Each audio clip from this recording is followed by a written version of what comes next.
بسم اللہ الرحمن الرحیم۔ ہمارا موضوع ہے علم اصول الفقہ، اصول فقہ کا علم۔ اصول فقہ پر سب سے پرانا جو متن مشہور ہے وہ الورقات ہے۔ چھوٹا سا متن ہے اور اس کی منظوم شکل بھی بنائی گئی، اس کی شروحات بھی لکھی گئیں، اس کا اردو ترجمہ بھی ہوا۔ پھر اس کے بعد بے شمار کئی متون نئے آئے، لیکن سب سے پرانا متن وہی ہے اور ابھی بھی سب سے زیادہ اسے یاد کیا جاتا ہے۔ یہ جو متن ہم آج پڑھیں گے یہ مختصر متن ہے اس ورقات کی بنسبت، اور یہ امام سیوطی کا ہے۔ امام سیوطی بھی بہت بڑے امام ہیں۔ جیسے انہوں نے حافظ ابن حجر کے اصول حدیث کا خلاصہ نکالا 4 صفحوں میں، ویسے انہوں نے اصول فقہ کا خلاصہ بھی 4 صفحوں میں نکالا ہے، جبکہ الورقات کچھ لمبا اور طویل ہے، تو داعیوں کے لیے یہ متن بھی کافی ہے، اس لیے ہم نے اس کا انتخاب کیا ہے۔ یہ 4 صفحوں میں ہے اور ایک نشست میں ختم ہو سکتا ہے۔ تو سب سے پہلے وہ اصول فقہ کی تعریف کرتے ہیں۔ اصول الفقہ ادلۃ الاجمالیۃ۔ اصول فقہ سے مراد فقہ کے اجمالی دلائل ہیں، جیسے قرآن، حدیث شریف، اجماع، قیاس، یہ اجمالی دلائل ہیں۔ وکیفیت الاستدلال بہا، اور ان اجمالی دلائل سے استدلال کی کیفیت، یہ بھی اصول فقہ ہے۔ جیسا کہ یہ کہنا کہ قرآن میں جو امر آ جائے وہ امر وجوب کے لیے ہوتا ہے جب تک کہ کوئی قرینہ نہ ہو، تو یہ استدلال کی کیفیت ہے۔ وحال المستدل، اور استدلال کرنے والے کی حالت کا بیان، وہ بھی اصول فقہ ہے۔ استدلال کرنے والے سے مراد مجتہد ہے یا طالب علم ہے یا کیسا ہے، مجتہد کی حالت کا بیان یہ بھی اصول فقہ کا حصہ ہوتا ہے، یعنی اجتہاد اور تقلید کی باتیں۔ اور فقہ سے مراد معرفت الاحکام الشرعیۃ۔ تعریف دوبارہ کروں، اصول الفقہ ادلۃ الاجمالیۃ۔ اصول فقہ سے مراد فقہ کے اجمالی دلائل ہیں، اور وہ 4 بڑے ہیں: قرآن، حدیث، اجماع، قیاس، اور اس کے علاوہ کچھ مختلف بھی ہیں، جیسے استحسان، مسائل مرسلہ، سد الذرائع، عرف وغیرہ وغیرہ۔ وکیفیت الاستدلال بہا، اور ان ادلہ کے ساتھ استدلال کی کیفیت، جسے مبادی لغویہ کہتے ہیں۔ مبادی لغویہ میں عام، خاص، مطلق، مقید، یہ بحثیں ہوتی ہیں، حقیقت اور مجاز۔ اور تیسری چیز اس میں ہوتی ہے حال المستدل، استدلال کرنے والے یعنی مجتہد کی حالت، یعنی اس کے اوصاف کیسے ہوں، اس کے شرائط کیا ہوں۔ اور فقہ سے مراد معرفت الاحکام الشرعیۃ، شرعی احکام کی پہچان کرنا، طریق حل اجتہاد، جن کا طریقہ اجتہاد ہو، یعنی کچھ ایسے احکام ہوتے ہیں جو اجتہادی نہیں ہوتے، عام بندہ بھی پڑھے تو سمجھ لیتا ہے۔ قرآن پڑھیں، قرآن کی باتیں کہ والدین کی اطاعت کرو، خدمت کرو، یہ کوئی اجتہادی مسئلہ نہیں ہے۔ اجتہادی مسئلہ وہ ہوتا ہے کہ جس میں مجتہد کو بڑی محنت کرنی پڑتی ہے، سوچ و بچار کرنا پڑتا ہے۔ تو فقہ سے مراد شرعی احکام کی معرفت جن کا طریقہ اجتہاد ہو، اور حکم سے مراد 6 احکام ہیں یا 5 ہیں: واجب، حرام، ندب، مکروہ، مباح، صحیح اور باطل۔ اس نے 6 بنائے، 7۔ حکم یہ ہے کہ اگر اس کے تارک کو سزا دی جائے تو پھر وہ حکم واجب ہوگا، جیسے نماز واجب ہے، نماز نہیں پڑھیں گے اللہ سزا دیں گے۔ اور او فاعلہ فحرام، اگر اس حکم کے کرنے والے کو سزا دی جائے تو وہ حرام کہلائے گا۔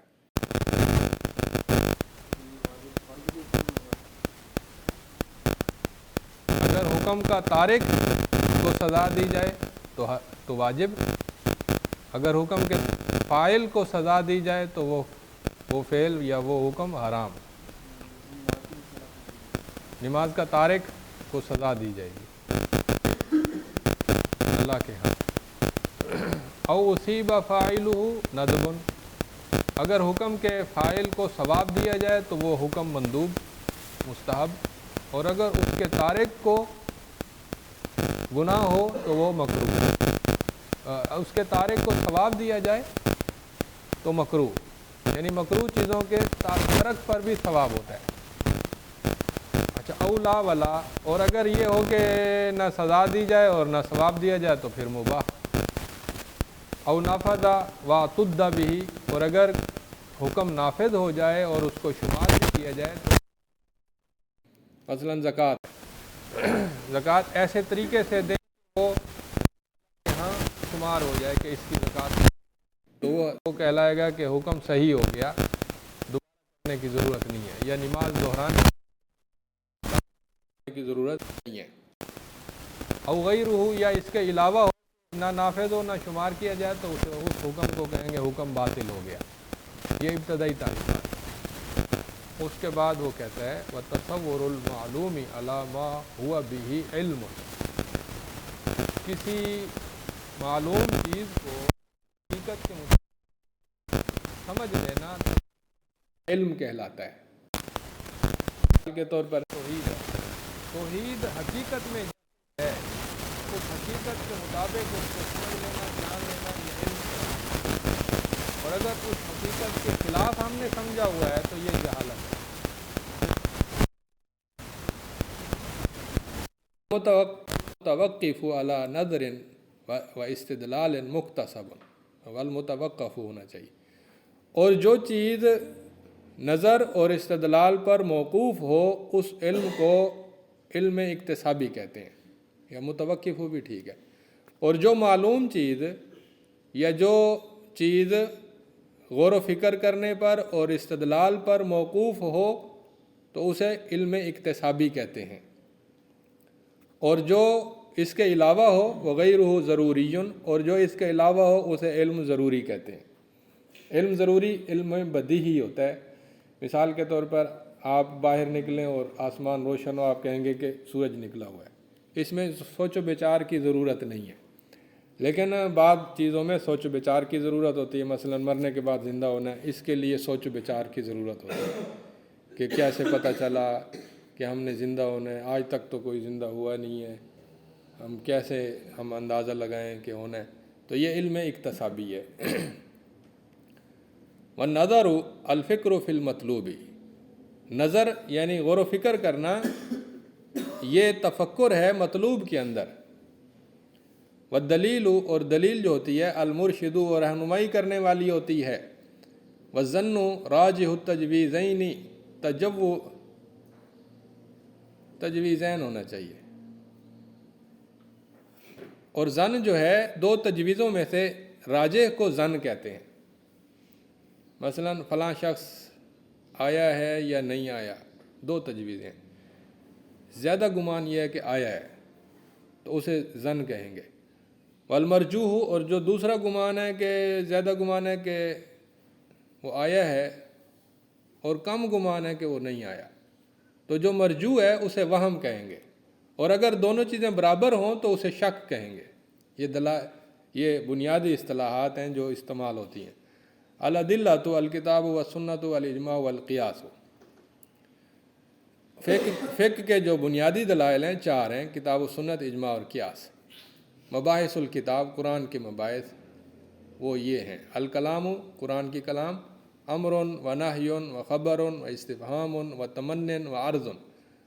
امر، قرآن کے امر بھی ہیں، نہی بھی ہیں، خبر بھی ہے، استفہام بھی ہے، تمنا کرنا، عرض کرنا، پیش کرنا، و قسم، اور قسم، و حقیقت ما بقی علی موضوعہ، اور کچھ چیزیں حقیقت پر مبنی ہیں، یعنی جو اپنے موضوع کے مطابق ہوں. جیسے کہیں نا شعر آیا، اگر اصلی شعر آیا تو مطلب حقیقت، کلام حقیقت پر مبنی ہے. اور اگر ہو کہ زید آیا اور ہم اسے کہیں کہ شعر آیا تو یہ غیرہ مجاز، اس دوسرے کو مجاز کہتے ہیں کہ جو اپنے اصل موضوع کے مطابق نہ ہو. تو الامر طلب الفعل ممن دونہ بافعل، امر جو ہے وہ کہتے ہیں کہ فعل کو طلب کرنا اپنے کم تر سے افعل کے صیغے کے ساتھ. اگر برابر کا ہو تو اسے امر نہیں کہتے، اسے کہتے ہیں درخواست، التماس. اسے اگر بڑے کو امر کے صیغے کے ساتھ بلائیں تو اسے دعا کہتے ہیں، درخواست کہتے ہیں. تو اگر اللہ کو پکاریں امر کے صیغے کے ساتھ تو وہ بھی دعا. تو طلب الفعل ممن دونہ بافعل للوجوب عند الاطلاق، یہ امر وجوب کے لیے ہوتا ہے مطلق طور پر جب بولا جائے. لا لفورن، لیکن یہ فوری بھی نہیں ہوتا، و تکرارن، اور بار بار کرنے کا وجوب بھی نہیں ہوتا، الا لدلیل، مگر کسی دلیل کے تحت. اگر قرینہ دلیل بتاتی ہے کہ فوراً کرنا ہے تو فوراً کریں گے، اگر قرینہ دلیل ہے کہ فوراً نہیں کرنا، کسی بھی وقت کر سکتے ہیں تو پھر کسی بھی وقت کریں گے. وَهُوَ نَهْيٌ عَنْ ضِدِّهِ، امر جو ہے وہ اپنی ضد سے روکتا ہے، نہیں کرتا ہے. وَعَكْسُهُ، اور وہ اس کے الٹ ہوتا ہے.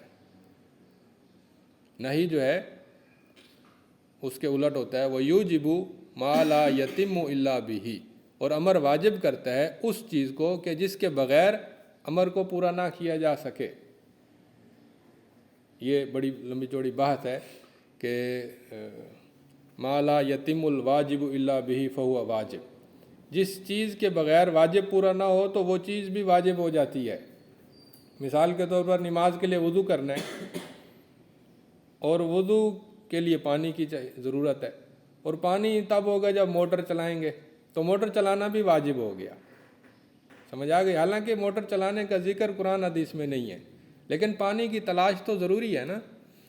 تو وَيَدْخُلُ فِيهِ الْمُؤْمِنُ لَا صَاحٍ، اور امر میں داخل ہے ایمان لانے والا، یعنی عاقل بالغ انسان، نہ کہ وہ جو صاحن، جو غلطی کر بیٹھے، انجانے میں، نادانستگی میں غلطی کر بیٹھے، تو وہ اگر امر کی خلاف ورزی کر لے تو اس پر گناہ نہیں ہوگا. وَصَبِيٌّ، اور بچہ، اس پر بھی گناہ نہیں ہوگا اگر وہ امر کی خلاف ورزی کرے. اور مجنون اور مکرہ، جس پر زبردستی کی گئی ہو. مکرہ ایسی زبردستی جس میں جان کا خطرہ ہو، یا جس میں عضو کے تلف ہونے کا خطرہ ہو، آنکھ کا یا بادو کا یا ٹانگ کا. اگر یہ دو خطرے نہیں ہیں، مثلاً کہا جاتا ہے جی ہم آپ کو جیل میں ڈال دیں گے، لیکن نہ آپ کی جان کو نقصان ہو اور نہ آپ کی آنکھ، کان، عضو کو کوئی نقصان ہو، تو صرف جیل میں ڈالنے کی دھمکی وہ اکراہ نہیں کہلائے گی، وہ ایک پریشانی ہے بس. تو والکافر مخاطب بالفروع وشرطها، اور کافر مخاطب ہیں فروعات دین کے ساتھ اپنی شرط کے ساتھ. یعنی کافروں پر بھی لازم اور فرض ہے کہ وہ نماز پڑھیں، زکوٰۃ دیں، حج کریں، لیکن شرط کے ساتھ کہ پہلے ایمان لے آئیں. اگر بندہ اس رخصت پہ عمل نہ کرے، عزیمت پر عمل کر لے. رخصت عزیمت ایک پوری بحث ہے کہ رخصت پر بھی کر سکتے ہیں، اگر کسی نے جیل سے بچنا ہے اور تو رخصت پہ عمل کر لے. نہیں، جس طرح صحابہ کی مثالیں ملتی ہیں، انہوں نے عزیمت پر عمل کیا. ہاں. وَيَارِدُ لِنَدْبٍ، اور امر وارد ہوتا ہے ندب کے لیے بھی، وَإِبَاحَةً، اور اباحت کے لیے بھی، وَتَحْدِيدًا، اور ڈانٹنے کے لیے، وَتَسْوِيَةً، اور دو چیزوں کو برابر کرنے کے لیے، وغیرہ، اور اس کے علاوہ کے لیے بھی. تو امر کا اصل معنی وجوب ہے، لیکن وہ بعض اوقات ندب، اباحت، تعدید وغیرہ وغیرہ کے لیے بھی آ جاتا ہے. اس کی مثالیں بڑی کتابوں میں موجود ہیں. النہی استدعاء الترک، نہی جو ہے وہ ترک کا مطالبہ ہے. وفیہ ما مر، اور اس میں وہ ساری باتیں ہیں جو پیچھے گزر گئی ہیں. یعنی نہی بھی جو ہے وہ کراہت کے لیے آتی ہے، بعض اوقات تحریم کے لیے آتی ہے، بعض اوقات دیگر مقاصد کے لیے. اور نہی کا تارک اگر وہ بچہ ہے، مجنون ہے، مکرہ ہے، تو اس کی بھی مختلف صورتیں ہیں. تو تو الخبر خبر جو ہے محتمل الصدقی والکذبی،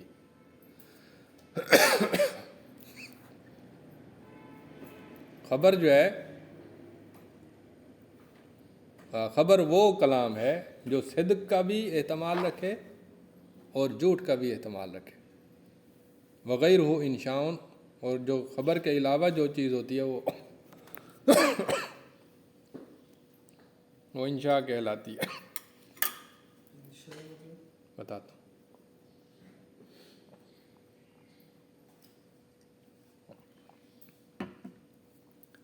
خبر وہ ہے کہ جو سچ اور جھوٹ کا اطلاق ہو سکے۔ زید آیا، ہم کہہ سکتے ہیں یہ جھوٹی بات ہے، وہ نہیں آیا۔ زید آیا، ہم کہہ سکتے ہیں جی وہ آیا ہے تو سچ بات ہے، یہ ٹھیک ہے، یہ خبر درست ہے کہ وہ آیا ہے۔ اگر ہم کہیں کہ زید آ جاؤ، یہ امر ہے، اب اس میں سچ جھوٹ والی بات نہیں ہے، یہ تو انشاء ہے۔ تو یہ ہے خبر اور انشاء۔ جی، العام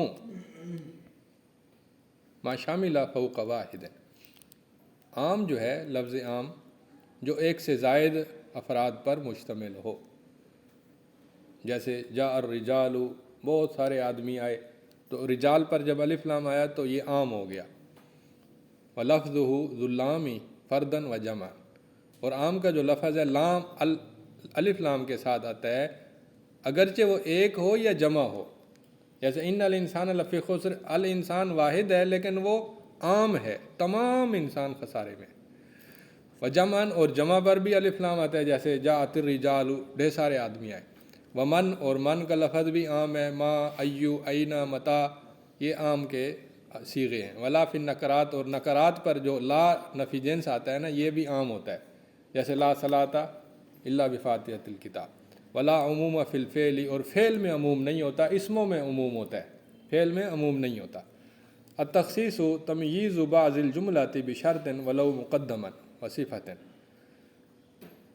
تخصیص کہتے ہیں عام کے اندر کسی چیز کو الگ کر دینا، تمییز بعض الجملۃ، مجموعے میں سے بعض حصے کو الگ کرنا، بشرط، شرط کے ساتھ، اگرچہ وہ شرط مقدم آ جائے، پہلے آ جائے، وصفۃ، اور صفت کے ساتھ بھی تمیز کر سکتے ہیں، جیسے جاء الرجال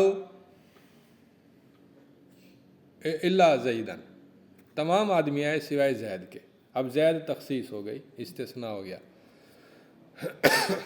وَيُحْمَلُ مُطْلَقُ عَلَى الْمُقَيَّدِ بِهَا، اور مطلق کو مقید پر محمول کیا جاتا ہے۔ مطلق مقید تو جانتے ہیں نا۔ وَاِسْتِثْنَاءُ، اور استثناء جو ہے اخراج من متعدد بشرط ان یتصل ولا یستغرق، استثناء کا مطلب ہوتا ہے کہ متعدد چیزوں میں سے کسی چیز کو الگ کر دینا، بشرطے کہ وہ متصل ہو، متصل استثناء ہو، ولا یستغرق، اور وہ ساری چیزوں کو نہ نکالے، کچھ چیزوں کو نکالے۔ سمجھ آ رہی ہے بات کی؟ میرے کلاس میں 30 لڑکے ہیں، ہم کہیں گے 30 لڑکے آئے سوائے 30 کے، تو سارے نکال دیے تو استثناء تو نہ ہوا نا پھر۔ وَيَجُوزُ مِنْ غَيْرِ الْجِنْسِ وَتَقْدِيمُ، اور جائز ہے غیر جنس سے استثناء کرنا، یہ بھی جائز ہے، جیسے کہیں جاء القوم الا حمارا، تمام قوم کے لوگ آ گئے سوائے گدھے کے، اب گدھا جو ہے وہ شامل ہی نہیں ہے قوم میں۔ وَتَقْدِيمُهُ، اور استثناء جو ہے وہ مقدم بھی ہوتا ہے، پہلے مستثنیٰ منہ آ جاتا ہے لیکن کبھی مستثنیٰ پہلے آ جاتا ہے۔ وَتَخْصِيصُ الْكِتَابِ بِهِ وَبِالسُّنَّةِ، اور قرآن کی تخصیص قرآن کے ساتھ جائز ہے اور سنت کے ساتھ بھی جائز ہے۔ تخصیص الکتاب بہ، کتاب کی تخصیص ہی اس کتاب کے ساتھ جائز ہے اور سنت کے ساتھ، وہیا بہا، اور سنت کی تخصیص سنت کے ساتھ، وبہ، اور اس قرآن کے ساتھ جائز ہے، وہما بالقیاسی، اور ان دونوں کی تخصیص قیاس کے ساتھ بھی جائز ہے۔ المجمل ما افتقر الی البیان، قیاس کے ساتھ تخصیص کی مثال کیا ہوگی؟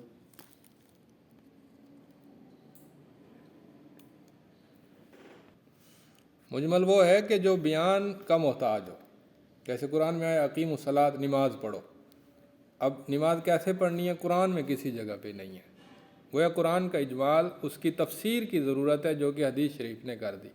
مجمل کے مقابلے میں ہمیشہ تفسیر کی ضرورت ہوتی ہے۔ تو البیان و اخراج الشیء من حیز الاشکال الی حیز التجلی، بیان کہتے ہیں یا تفسیر کہتے ہیں کسی چیز کو اس کے اشکال کے مقام سے نکال کر اس کے وضاحت کے مقام پر لے آنا، یہ بیان ہے۔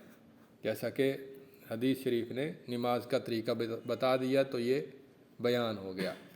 النص ما لا يحتمل غیر معنی، نص وہ ہے کہ جو احتمال نہ رکھے سوائے ایک معنی کا، ایک معنی اس سے ممکن ہو، دو معنی نہ بن سکیں۔ اگر دو معنی بنے تو پھر اس کو کہتے ہیں الظاہر، ظاہر۔ الظاہر محتمل امرین، جو دو معاملات کا احتمال رکھے، احدہما اظہر، ان میں سے ایک زیادہ ظاہر ہو اور دوسرا کم ظاہر ہو تو اسے ظاہر کہتے ہیں۔ فإن حمل علی الآخر، اگر دوسرے پر معمول کیا جائے جو کہ کم ظاہر ہے، لدلیل، کسی دلیل کی وجہ سے، فمؤول، تو اسے مؤول کہیں گے، اس کی تعویل کر دی جائے گی۔ النسخ، نسخ، رفع الحکم الشرعی بخطاب، شرعی حکم کو ختم کر دینا، اٹھا لینا خطاب کے ساتھ۔ اور ویجوز الی بدل وغیرہ، اور نسخ کا متبادل آ جائے تو یہ جائز ہے، اور متبادل نہ آئے تو بھی جائز ہے، دونوں طرح سے ہوتا ہے۔ وأغلظ، اور کبھی جو ہے نسخ کے بعد جو متبادل ہوتا ہے وہ زیادہ غلیظ ہوتا ہے، زیادہ مشکل کام آ جاتا ہے، اور کبھی وہ ہلکا کام آ جاتا ہے، اغلظ و اخف، دونوں طرح سے مثالیں موجود ہیں۔ والکتاب بھی، اور کتاب کو منسوخ کرنا کتاب کے ساتھ، وبالسنت، اور سنت کے ساتھ، یہ دونوں جائز ہیں، ممکن ہے۔ وہی بہما، اور سنت کی تخصیص بھی ان دونوں کے ساتھ جائز ہے، یعنی سنت کی سنت کے ساتھ اور سنت کی قرآن کے ساتھ۔ اور سنت کہتے ہیں قولہ صلی اللہ علیہ وسلم، سنت نبی صلی اللہ علیہ وسلم کا فرمان ہے، حجتن، یہ حجت ہے۔ واما فعلہ، اور جو فعل ہے، فعلی سنت ہے، فإن کان قربتاً، اگر تو وہ ہے اللہ کے تقرب کے لیے فعلی سنت، ودل دلیل، اور کوئی دلیل دلالت کرتی ہے علی الاختصاص، اس کے اختصاص پر کہ وہ نبی صلی اللہ علیہ وسلم کے ساتھ خاص ہے، جیسے وصال کے روزے وہ خاص ہیں آپ کے لیے، تو پھر آپ کے ساتھ خاص ہے تو خصوص ہی ہوگا۔ وإلا، وگرنہ حملا علی الوجوب، اسے وجوب پر معمول کریں گے، اب الندب، یا ندب پر، یعنی فعلی سنتیں جو ہیں وہ بھی اگر اختصاص والی نہ ہوں تو وجوب اور ندب پر معمول ہوں گی۔ او توقف، یا ان پر توقف کیا جائے گا، توقفہ، اقوال، کئی اقوال ہیں، او غیرہا، یا اس کے علاوہ اگر صورتحال اگر اس کے علاوہ صورتحال ہے، یعنی تقرب بھی نہیں ہے اور اختصاص بھی نہیں ہے، تو پھر اس میں اباحت ہو سکتی ہے۔ تقریر ہو، اور سنت تقریری وہ ہے کہ آپ کسی چیز کو ثابت رکھیں علی قول، کسی قول پر، او فعل، یا کسی فعل پر آپ خاموشی اختیار کریں تو حجتن، یہ حجت ہے۔ وقضا ما فعل وعلم به وسکت، اسی طرح ہر وہ کام کہ جو آپ کے سامنے کیا گیا اور آپ کو اس کا علم بھی ہو گیا اور آپ اس پر خاموش رہے تو وہ بھی سنت تقریری ہے۔ ومتواتر ہوا، اور جو سنتیں جو تین قسم کی ہیں، قولی، فعلی، تقریری، ان کا جو متواتر ہیں سند کے اعتبار سے، یوجب العلم، وہ علم یقینی کو واجب کرتے ہیں۔ علم جب مطلق ہو نا، اکیلا علم، تو اس سے مراد یقین ہوتا ہے۔ تو متواتر جو چیز ہے وہ علم قطعی کو واجب کرتی ہے، متواتر سنت۔ والاحاد، اور جو سنت احاد ہیں، اخبار احاد، وہ عمل کو واجب کرتی ہیں۔ اس کا مطلب یہ ہے کہ متواتر علم کو واجب کرتی ہیں تو عمل تو خود بخود ہو گیا، اس پہ عمل بھی واجب ہو گیا، لیکن اخبار احاد سے یقین اور قطعیت تو ثابت نہیں ہوتی، لیکن عمل پھر بھی واجب ہوتا ہے، کیونکہ اخبار احاد ظنی ہوتی ہیں، یقینی قطعی نہیں ہوتی۔ ولیس مرسل حجت غیر ابن المسیب، وہ بھی قطعی ہو جاتی ہے۔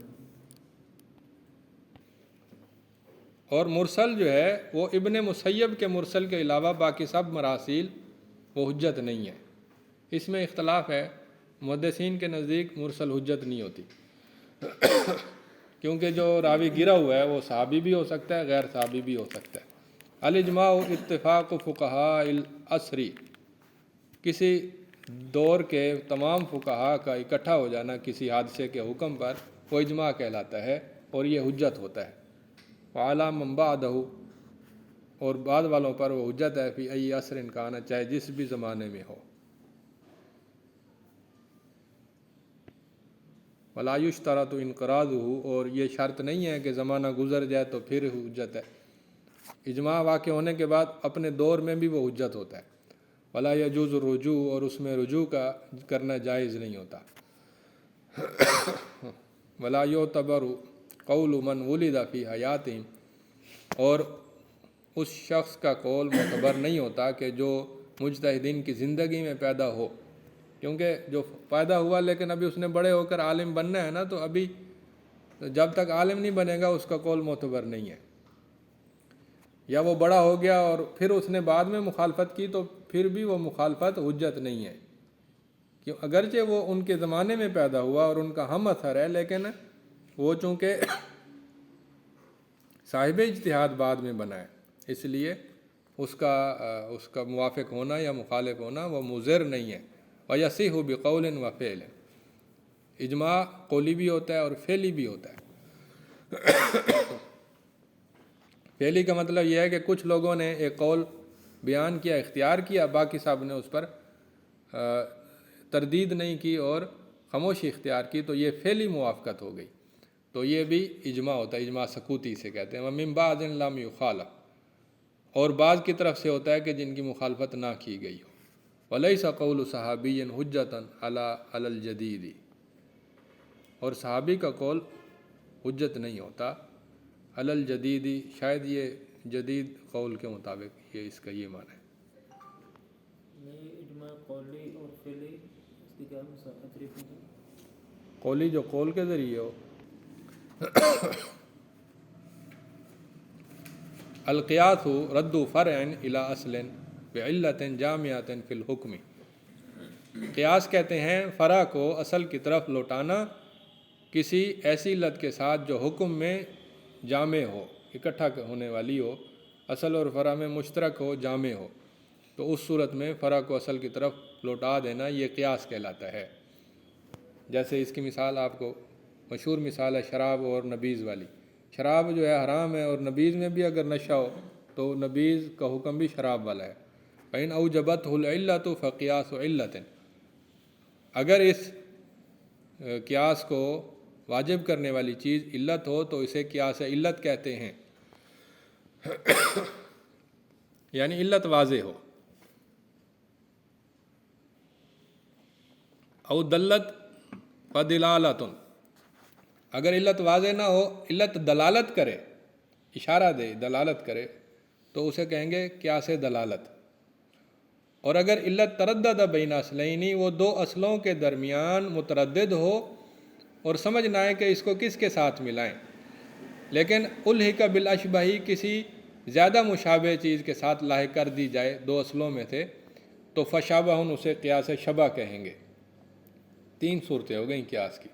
ایک قیاس کی صورت یہ ہے کہ علت واضح ہے، بالکل واضح ہے، تو قیاس علت، اور ایک ہے قیاس دلالت۔ مثال کے طور پر یتیم کا جو مال ہے وہ اس پر زکوٰۃ ہوگی یا نہیں ہوگی۔ اب عقل تو یہ کہتی ہے کہ وہ بچہ ہے، معصوم ہے، اس کے پیسوں میں سے زکوٰۃ نکالیں اچھی بات نہیں ہے، ایک وجہ تو یہ سمجھ، لیکن ہم دیکھتے ہیں کہ علت جو دلالت کر رہی ہے وہ یہ ہے کہ بچہ ہے یا بڑا ہے، جو مال بڑھتا پھلتا پھولتا ہو اور وہ ضرورت مندوں کے لیے مفید ہو تو اس میں سے زکوٰۃ نکالنی چاہیے۔ تو کیا علت دلالت کر رہی ہے کہ یتیم کے مال میں سے بھی زکوٰۃ نکالنی چاہیے، تو یہ قیاس دلالت ہو گیا۔ اور قیاس شبہ یہ ہے کہ مثال کے طور پر ایک غلام ہے، غلام کا کسی نے جو ہے غلام کا بازو توڑ دیا، اب ہم اس بازو کی دیت لیں گے یا ہم اس کی جو غلام کی قیمت میں سے جو کمی واقع ہو گئی وہ وہ قیمت لیں گے، کیا کریں گے؟ اگر اس کے انسان ہونے کی حیثیت دیکھیں تو پھر اس کے 50 اونٹ بنتے ہیں، یا 10 اونٹ یا 5 جتنے بھی بنتے ہیں دیت، جسے عرش کہتے ہیں، زخموں کی دیت۔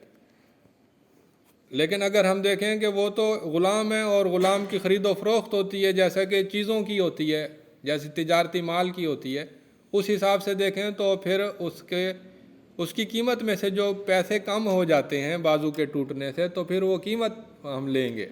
اب 2 چیزوں میں وہ متردد ہو گیا، 2 اصلین میں۔